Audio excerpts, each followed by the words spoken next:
Avis vascular centre మన దేశంలోనే the best varicose vein hospital. And teasing కూడా మీరు టీజింగ్ బాగా చేస్తారంట. చిన్న ఆర్టిస్టులని మొన్న సర్దార్ గబ్బర్ సింగ్ సెట్లో సుమన్ శెట్టిని పాట పాడించామని పాట పాడదాకా వదలలేదంట. ర్యాగింగ్ ఏముంది, అప్పుడు వాళ్ళని ఎంకరేజ్ చేసి వాళ్ళు ఉన్న టాలెంట్ బయటకు తీసుకోవడం అనమాట. అది ర్యాగింగ్ అంటారు. సదా చేయరా అంటే ఎవరో చూస్తారు బాగుందే అనుకుని, అదో ఎంటర్టైన్మెంట్ అంతే. ఎవరిని నాకు తెలిసి నేను హర్ట్ చేయనండి ఎవరిని. ఓకే, ఎందుకంటే నాకు హర్ట్ అవ్వడం వల్ల ఏంటి ఎలా ఫీల్ అవుతానో నాకు తెలుసు కాబట్టి. బట్ ఎవరిని హర్ట్ చేయను, జస్ట్ ఫర్ ఫన్. సరదా ఫన్ కూడా ఏంటంటే అవతల ఇబ్బంది, ఆడు బాధపడకూడదు, ఆడు సరదా ఎంజాయ్ చేసి చేయాలి తప్పించి నన్ను ఇప్పుడు సరదాగా ఇప్పుడు హీరోలు నాతో ఆడుకుంటారు సరదాగా, నాతో జోకులు వేస్తారు, నన్ను ఏడిపిస్తారు. బ్రహ్మానందం అన్నాడు, బ్రహ్మానందం అయితే పవన్ కళ్యాణ్ గారు వీళ్ళందరూ ఉంటే ఇద్దరు కలిసి నన్ను ఏడిపిస్తారు. ఆ సరదా నవ్వుకోవడానికి బాగుంటుంది అది.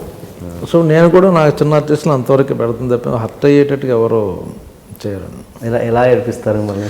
జనరల్గా ఇప్పుడు బ్రహ్మానందం అంటే ఏదో ఒకటి చేస్తూనే ఉంటాడు, వచ్చి నన్ను కొరికేస్తాడు, నేను కొరికితే చంపేస్తాను నేను అంటాను, నన్ను సరదా రా అంటాను నేను. ఓకే, చంపేస్తాను రా బ్రహ్మయ్య, చంపేస్తా కళ్యాణ్ గారికి చెప్తా ఎదురుగా, బాస్ మీ పర్మిషన్ తీసుకుంటా కొరికే అంటాడు ఆయన.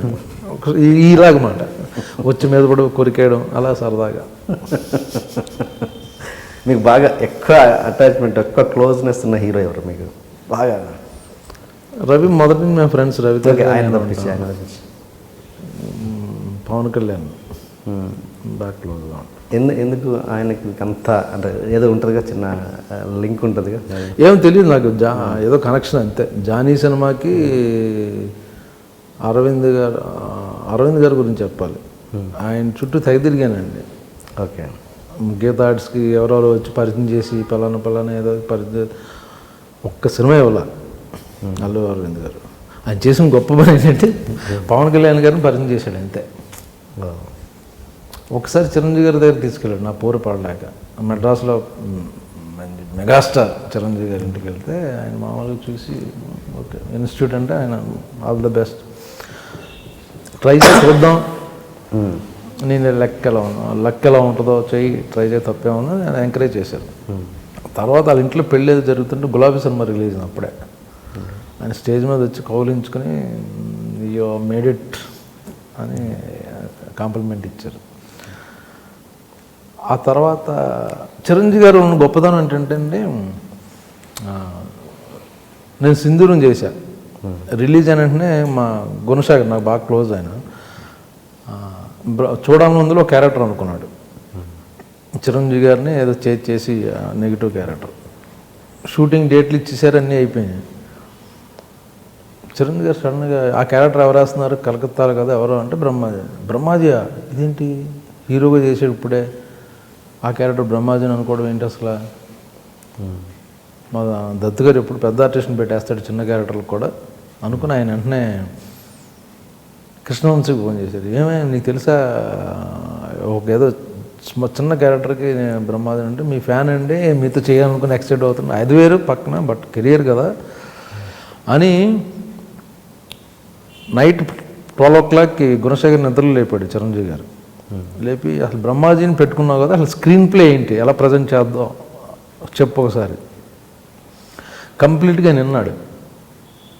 ఓకే అయితే బాగుంది, screen play wise character important ఉంది, స్క్రిప్ట్లో క్యారెక్టర్ పెద్ద గొప్పది కాదు బట్ ప్రజెంటేషన్లో ఎలాగ ఉంటుంది అనుకుని Gunasekhar next day Gunasekhar phone చేసి ఏమైంది సార్ అని.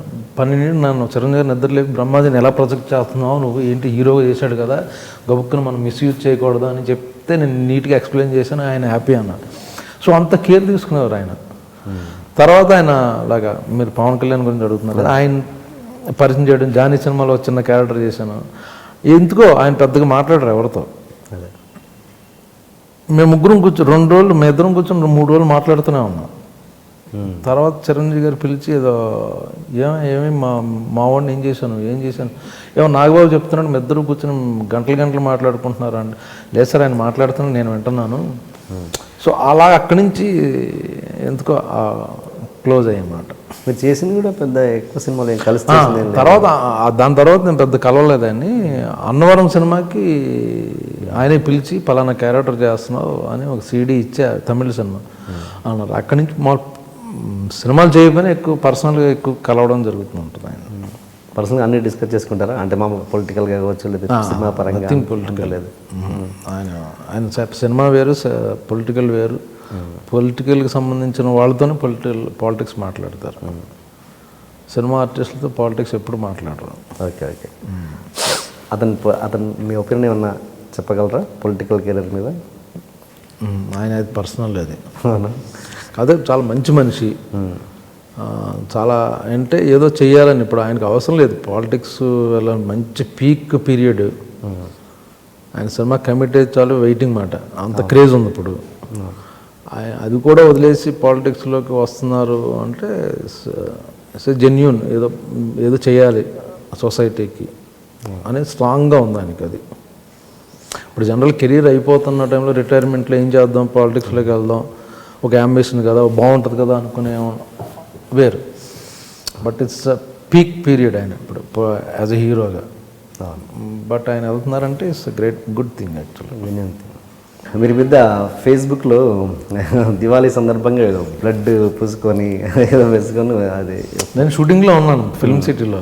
ఆ రోజు బ్లాస్ట్ సీన్, సో ఆ గెటప్ బ్లడ్ అంతా ఆ రోజు నేను చచ్చిపోయే సీన్ మన సర్వానంద్ బివిఎస్ఎన్ ప్రసాద్ గారు షూటింగ్లో. అది ఓకే ఉంటే సరదాగా ఓకే సేఫ్ దివాళీ అన్నది అదేదో లెక్చర్ కింద ఇవ్వకుండా అదే ఫన్నీగా అలా చూపించి హ్యాపీ దివాళీ అండ్ సేఫ్గా ఉండండి అనేది పెట్టాను, అంతే తప్పించి కంగారు పడలేదు ఎవరు ఫోన్స్ రావడం. చాలా నెక్స్ట్ డే చాలా ఫోన్లు వచ్చినాయి, ఏంటి వీళ్ళందరూ ఎందుకు చేస్తున్నారు అనుకుంటే ఏదో అయింది. కాదు సరదాగా. తర్వాత అందరూ వెబ్సైట్లో పెట్టారు, సరదా ఫన్నీగా పెట్టాడు అది బ్రహ్మాజీ అని. ఓకే, మీరంటే ఇంకా మీ పర్సనల్ లైఫ్లో కావచ్చు, ప్రొఫెషనల్ లైఫ్లో కావచ్చు జరిగిన సాడ్ మూమెంట్ ఏదన్నా? ఫస్ట్ టైం చెప్తున్నాను. ప్రొఫెషనల్గా ఏంటంటే ఒక ప్రొడ్యూసరు రియల్ ఎస్టేట్లో ఫ్లూక్గా అడ్డంగా సంపాదించేసి అతను ప్రొడ్యూసర్ అయిపోయి హీరోలతో సినిమాలు తీయడం మొదలెట్టాడు. అతనికి అందరూ డేట్లు ఇచ్చారు. బట్ ఏంటంటే అతను వచ్చి యాక్చువల్గా ఇండస్ట్రీని పొల్యూట్ చేసి వెళ్ళిపోయాడు.